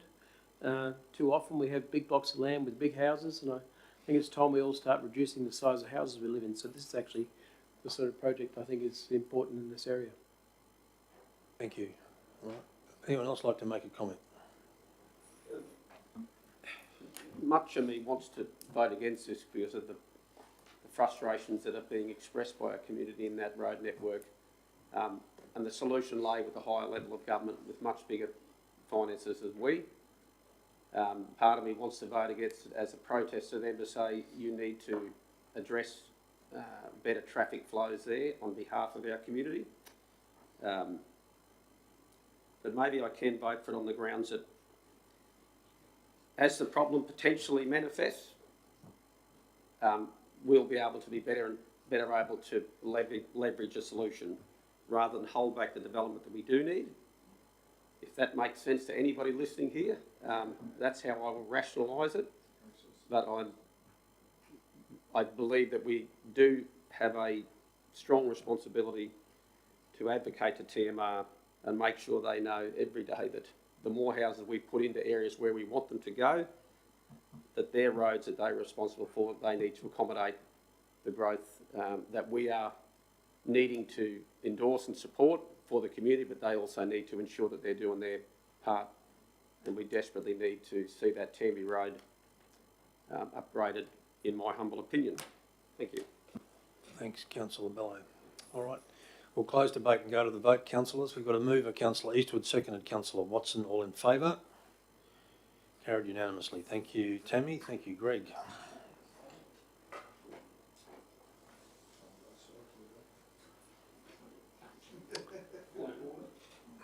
Sorry, I missed that. Oh, did he? Oh. Mr. CEO, what time is morning tea? All right. 3 items to go. Yep. 4 items to go. So you're going to force us into a state of starvation?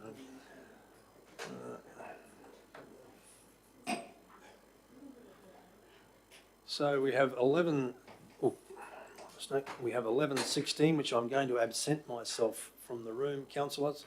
As advised yesterday, I have a declarable conflict of interest on this one, in that my wife transacts business with the owners of this particular venue. So I'm going to leave the room. Okay, I'll take over from the chairman there. Microphone here. Okay, so next on the agenda, we're going to hand over to somebody whose name I've forgotten. Alicia. Thank you, Alicia. You'll take us through this report. So I'll just give it a sec for the presentation. Perfect. Alright, so good morning, councillors. This presentation is for material change of use for a function facility at 140 Cobberable Road, Bondoola, branded as The Orchard. The site is located in the rural zone and is also located in the Capricorn Coast Rural Precinct.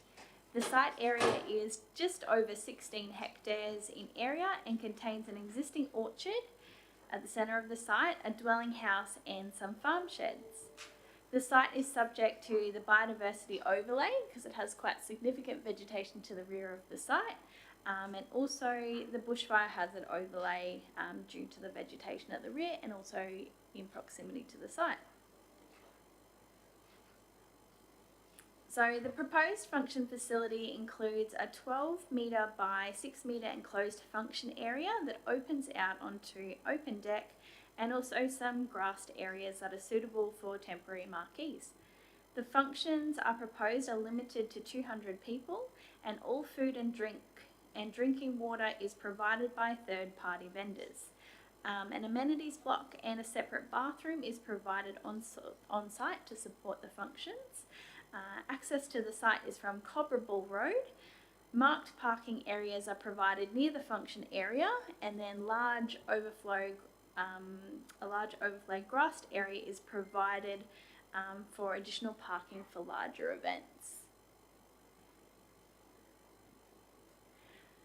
So some key assessment considerations. The site is in the rural zone. A function facility is not a preferred use in the zone. However, in this instance is considered reasonable development for its location, given the function facility is associated with and also does not compromise or limit the existing rural activities, being the orchard on the site, from occurring or expanding in the future. Bushfire management plan and a traffic impact assessment was provided for the assessment, which demonstrates that the effects of the development from a traffic and also a bushfire hazard can be mitigated. The application underwent a 15-day public notification period between the 30th of January and the 22nd of February. During this time, one submission was received. This submission raised some concerns about noise and amenity impacts on the adjoining nature-based tourism use. So from an assessment perspective, this application is recommended for approval, subject to reasonable and relevant conditions, and also infrastructure charges to the amount of $3,778.95. Thank you. Thank you, Alicia, for that report. Councillors, over Yes. to you if you have any questions, and then Thank- we'll be asking for a mover and a seconder. Thanks, Mr. Acting Chairman.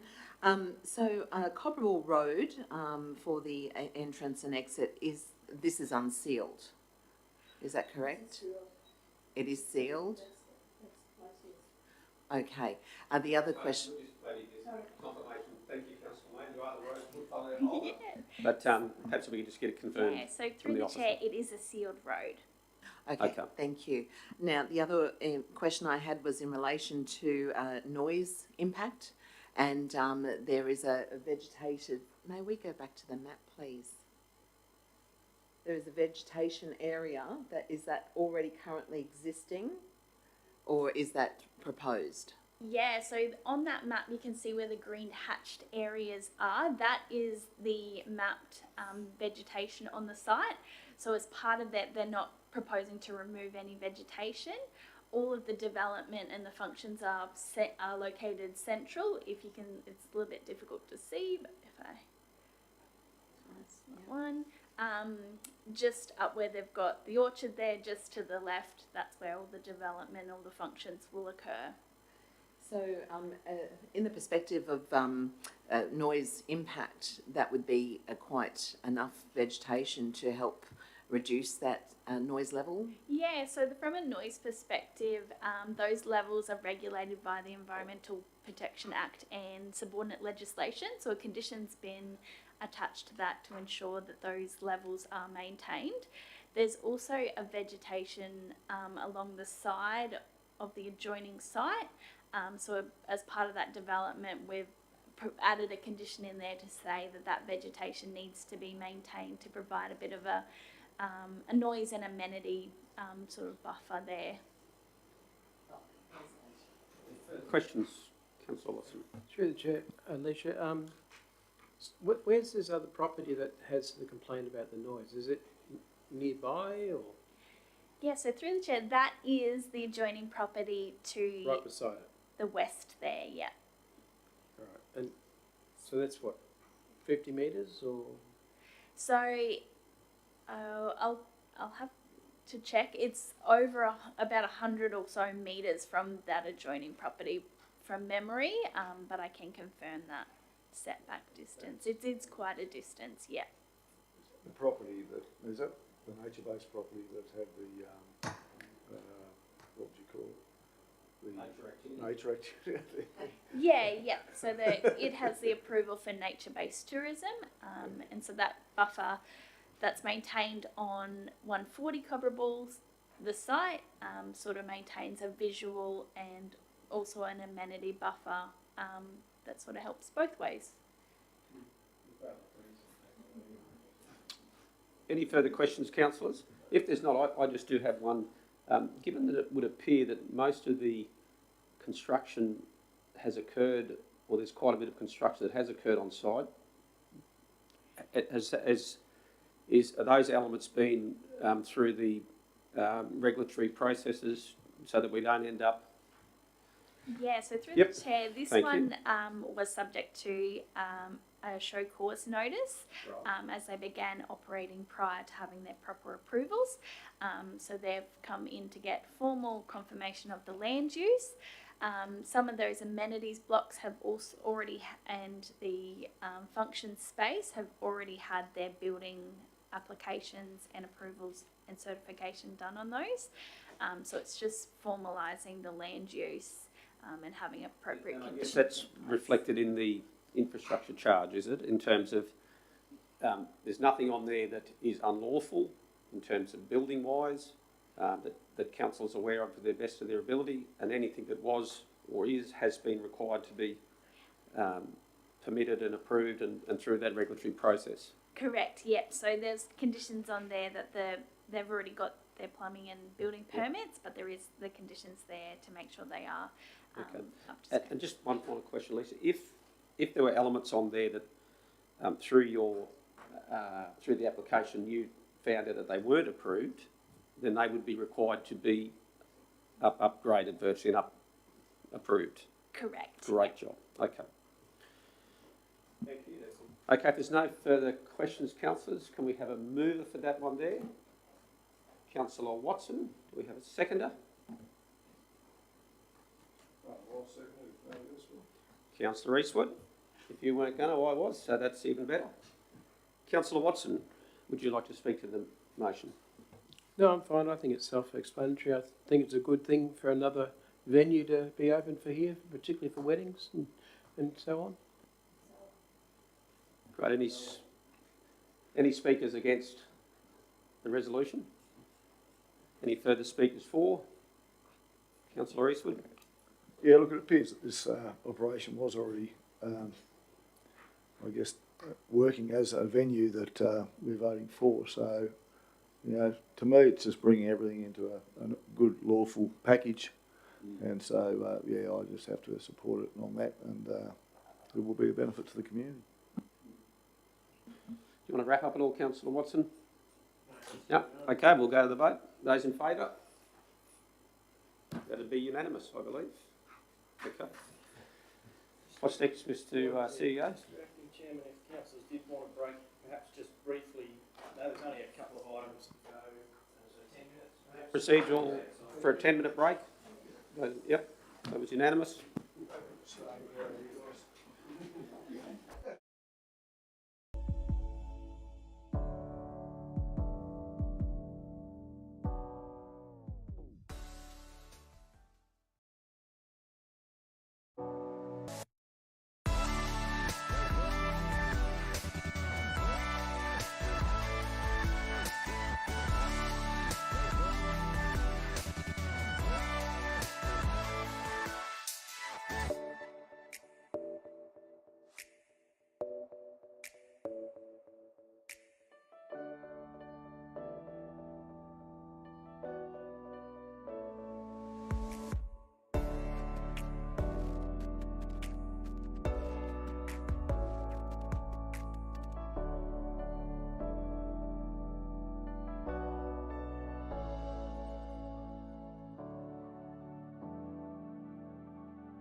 Okay, welcome back, councillors. I'll move a procedural motion that we return from the break and resume the meeting. All in favour?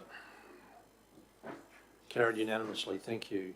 We're up to 11:17, which is the roadworks contributions for Svensson Road, Hartley Street and Claude Street intersection upgrade works, payable under Council's infrastructure agreement. Madam CFO, welcome back to the table. I'll ask you to present this report, thanks, and then we'll go to questions afterwards. Thank you, Mayor, and good morning again, councillors. This report is requesting or seeking write-off of a balance that has been referred to our sundry debtors. So generally infrastructure charges don't make their way into sundry debtors until a certain point. This one is $533,951, although we are seeking support to write off to $122,000 from that. It has been under review and in consultation with our legal advisors for quite some time, and the matter is, once this write-off is to take place, the matter will then be referred back to the new owners of the property that the infrastructure charges do relate to. Happy to take any questions from councillors on this report. Thank you. Councillor Friend? Madam, thank you, through the chair. Madam CFO, was there any written information pertaining to these charges that should have been passed on to the owners of this property from the previous developer? It's my understanding that that search was not requested by the purchaser of the lots that this information would have been contained on. So it's not part of a rate search, for example. I believe they would have had to have asked for a planning and development certificate or something to that effect, and I do not believe that that was requested as part of that the purchaser's diligence process. So what you're saying is if they had received a planning development a search in the purchase, in the conveyancing of this property, then they would have understood that these charges were outstanding. Yes. Thank you. Any other questions, councillors? Councillor Mather. Just very quickly, Mr. Mayor. Obviously, there's been a lot of toing and froing with the persons behind all of this debt. Have they accepted, in general, the communications that we've put through to them? I would say that they continue to communicate with council on this matter. It's not my understanding that they've accepted anything as yet from council. So once we put this to them, I guess that's the next round. Yeah, okay. I'm happy to move that, Mr. Mayor, when we get to it. Second, Mr. Mayor. All right, thank you. All right, we've got a mover in Councillor Mather, seconded Councillor Friend. Councillor Mather, do you want to speak to the motion? Not necessarily, Mr. Mayor, thank you. All right, anyone speaking against? Councillor Friend, would you like to speak to it? No, thank you, Mr. Mayor. All right. Beg your pardon? All right, so we happy to go to the vote on this one, councillors? All right, so we can move it, Councillor Mather, seconded Councillor Friend. All in favour? Carried unanimously. Thank you, councillors. Thank you, Madam CFO. And 11:18 is the Community Portfolio Management Report. Welcome to the table, Mr. General Manager. Good morning, Mayor and Councillors. I present to you our quarterly report for January through March. And if you might indulge me, I might note just a few points of the report, and then happy to take questions. Through our economy and places, you can see that the Mayor and our Manager attended Avalon Show to continue to obviously push our defence presence here and our capabilities within Livingstone Shire Council.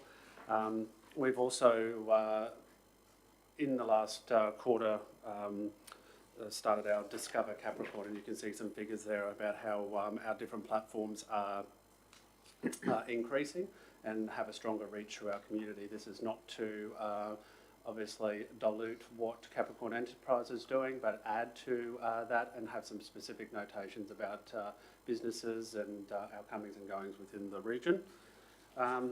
Also, I just want to touch on our community and cultural services. And you'll see there that even though it was a rating quarter, we had just shy of 10,000 calls for the quarter, And if you break that up per day, it's about 110. So it quantifies it's a lot of calls per day for the call centre. So that's, as you can see, back in July, September, it was up around just over 14,000. So that adds more pressure to that department. So a big highlight to them for continuing the great service that they do. Libraries, you can see we, in the previous quarter, we actually rolled out our digital borrowing capacity through our app, and we did have a good pickup of that program, but you can see that that has gone from strength to strength in this corner. So we're seeing about a 75% increase in relation to our app use and our digital borrowings, and a big shout out to the library personnel and Julie for the great work that they've done around that particular app, and of course our IT people to help them with that. Social media continues to increase, as you can see. We are slowly building every quarter. Again, thank the communications team for that. Through our development as well, and Greg's team, we did anticipate a slight drop, so you can see there 132, 122 and 105 development applications lodged for the last quarter. We anticipated that with the implementation of the increased infrastructure charges, but in our surprise it's actually not as big of a dip as we thought it was. So that's again a good indication that development continues throughout Livingstone Shire Council.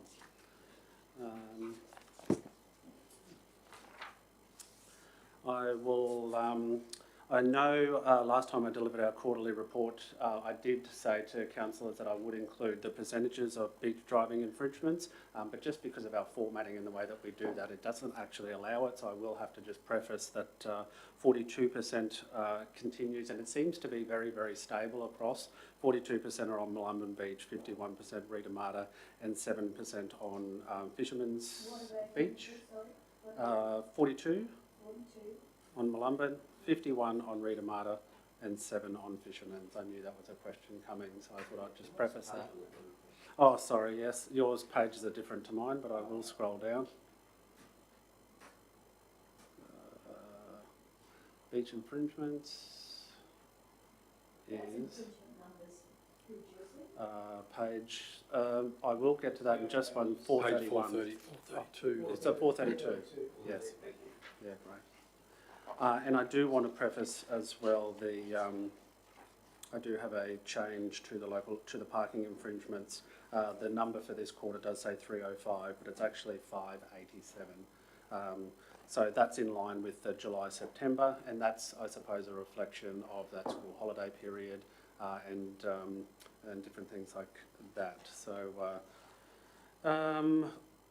As councillors also aware, we were successful in funding for the illegal dumping, and Jacob has started in that position. It's a really great opportunity for us across the region. We're looking at several different sites that are well known, not only installing cameras and different things like that, but looking at actually options, I suppose, to decrease, whether that's the introduction of bollards so people can't get into those areas, or temporary gates and fences, which still allow access, but of course, deter that illegal dumping. So thanks to the Rangers. You'll also see on page, it's page 10 of mine, but 434, you will see a heavy increase in our open spaces customer service requests, as I've explained to councillors. We've actually changed our modelling based on a few different factors in relation to our open spaces and how they work. And we have gone to a model where we have different areas and factions within our shire. That seems to be working well. It enables our open spaces team to be very nimble and respond to customer service requests quite quickly. And I anticipate that you will see that number drop, especially around park mowing, in the next quarter. So we are getting on top of that, and I thank the open spaces team. Again, they are doing a tremendous job throughout the region. In addition to that, we have seen a decreased rainfall as well, which will obviously assist our cause in that department. In addition to that, we did have a slight cyclone scare, as you're aware, and Karen and her team have made some points and some notes in relation to how we responded to that, and obviously Greg is our LDC, so happy to take any questions. Councillor Friend. Thank you, Mr Mayor, and thank you, Mr General Manager of Communities. So on page 430, under Natural, Livingstone Natural, we're talking about effective use of council's digital resources by embracing and then promoting the benefits of digital to our community. I have a comment and then a question. So my comment is under natural resource management, or Livingstone's Natural, I would have liked to have seen where council is progressing with the action plans for the biodiversity strategy and also the coastal hazard adaptation. But that leads me into my question regarding this particular area. What exactly is involved with the library's LSC app? Yeah, sure, absolutely. And our acting manager of community is here as well and might want to add on to that. But our app allows people, it has a digital borrowing capacity. It allows them to also update their details on the app, and obviously has information about our library opening times, our locations, all of those different things. As we continue to transfer or progress into the future, more of those digital borrowings will be available on that app, and as our capacity from the cloud service and different things increases. Sure. Sounds interesting. Has there been a lot of uptake with it? Yes, there has. Well, as you can see, we've had a 75% increase in relation to the actual digital borrowings. I will get to you the figures in relation to actual people that have downloaded the app as well offline. Lovely. I've just got a couple more questions. Page 432 under Vector. Yes. There were 8 inquiries for Ross River virus. Is this something we need to be more aware of, or people are just generally inquiring about it? Yeah, off the back of the heavy rainfall, as you can imagine, we did have a few areas throughout the region that were backed up, and I think Olive Dory Park was one of those, creating those spaces for mosquitoes to obviously breed in our area. We were, as the rainfall decreases, obviously we're able to get on top of those things. So I would assume there would be a little bit of both, Councillor. Obviously, sure. The rain allows those mosquitoes to breed, and then of course those questions and customer service requests come in. Sure. You brought up Olive Dory Park, which is our dog park at Lammermoor. There's been reports that there have been requests of council to go out and clear it up. Yes. Could you tell me more about that? Yeah, and it's I suppose a bit of a kudos to our open spaces team. We had a request through not only through our customer service team, but also to a couple of councillors in relation to the dog park there.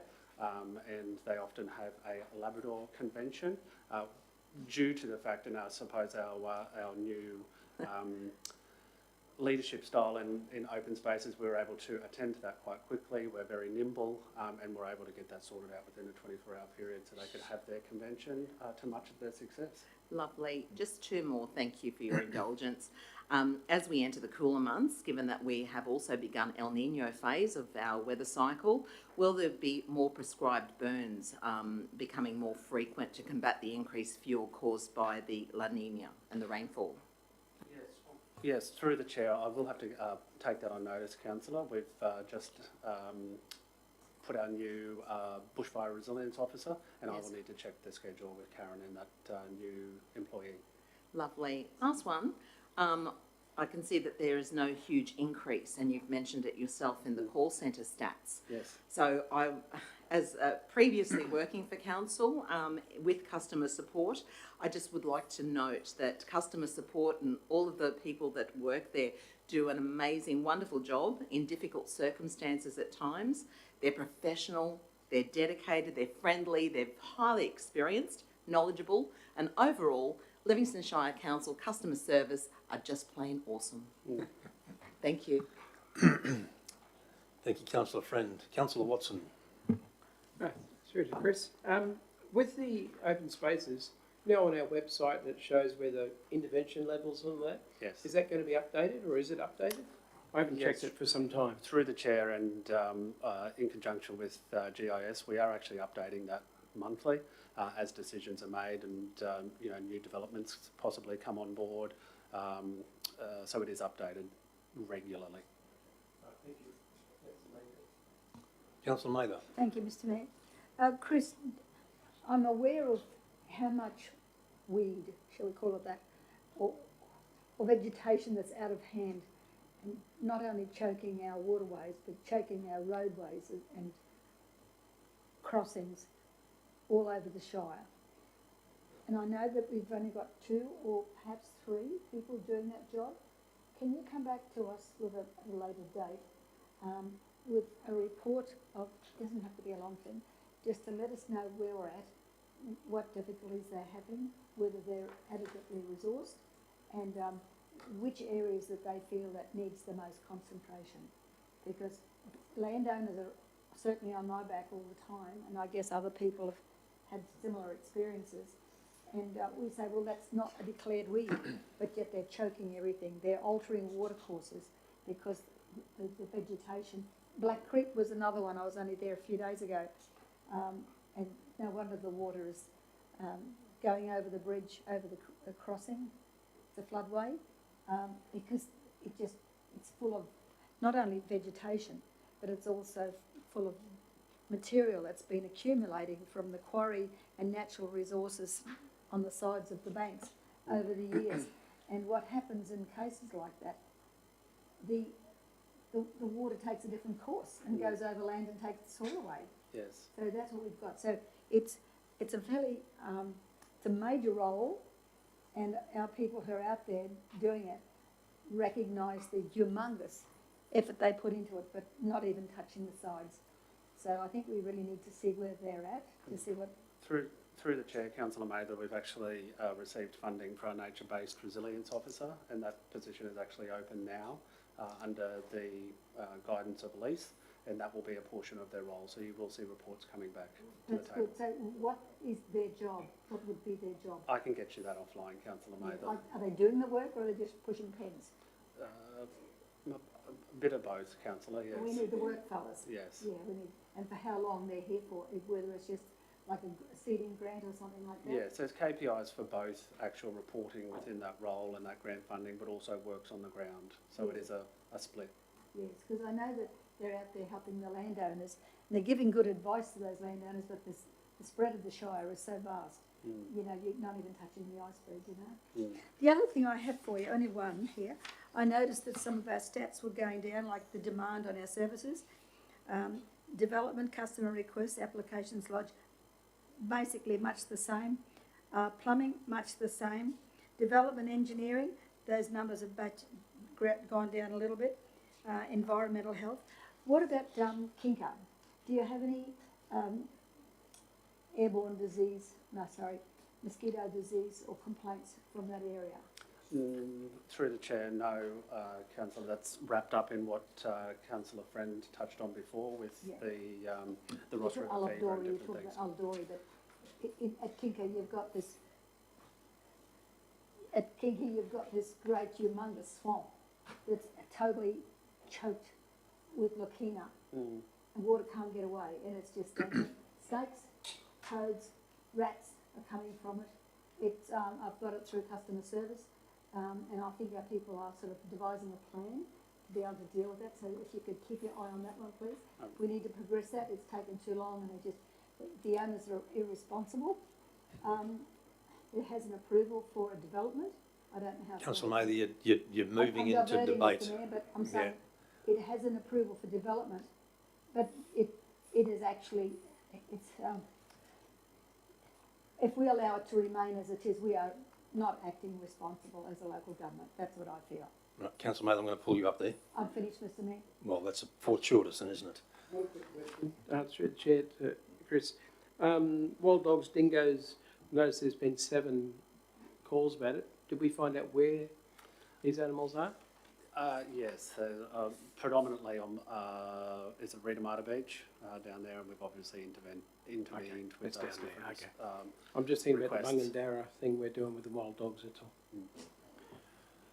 One question, if I may. I'm touching on an issue Councillor Mather touched on before. Under development, for the number of average days I'm taking it takes to process a development applications, gone from 50 to 70. Can you maybe elaborate on that, please? Yes, through the Chair. This quarter we do need to remember that large part of January was holiday period for for council, so there is a slight increase in that number. Again, we hope that we will see that come back down in the next quarter. Well, thank you. Any other One questions? question, if I could, Mr. Sure. Chair. Yeah, Chris, I've just recently had quite a few comments about the functionality of the paid parking at the lagoon, just the actual technology there. Is that something that comes through much from you guys in terms of people having trouble understanding it, working it out? And if so, is there anything that we can do to simplify that through better signage or? Yeah, through the chair, we get the occasional customer service request when somebody obviously has received a ticket through there. And of course we do receive the comments on Facebook when possibly things have gone wrong.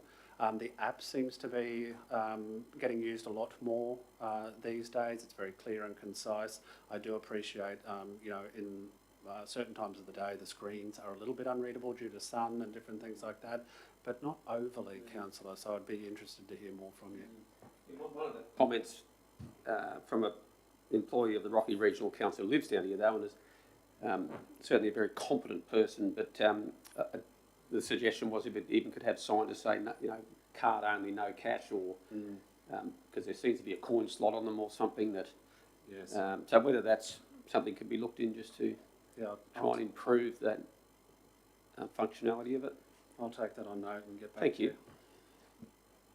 All right, can I get a mover and a second? I move Councillor Friend, second, and Councillor Watson. Thank you. Councillor Friend, do you want to talk to the report? I don't think I need to. It was very extensive and clear and concise. Thank you, Mr. Mayor, and thank you, General Manager. All right, anyone speaking against? All right, we're happy to go to the vote on this one, councillors. Moved Councillor Friend, seconded Councillor Watson. All in favour? Carried unanimously. Thank you, councillors. Now, Mr. CEO, I think there's a late item for consideration. Councillors, item 1119 was issued as a late addendum to matters. It's a contracting exception. Joe Strofield's going to join us to present that item. Welcome to the table, Joe. Thank you very much, councillors, CEO. Press that one. Yep, that's it. Thank you. Perfect. Thank you very much. Thank you for accepting my late item. What I've got included today is I'm requesting a resolution to accept an exemption from our procurement policy. We have received monies from Queensland Government for mental health and wellbeing package. It was $75,000. We've done some extensive research into how to allocate the monies. It needs to be spent by 30th of June. We've approached Mental Health First Aid Australia, who own the package for mental health first aid, which is delivered across Australia and indeed the world, and their quote of $38,880, including GST.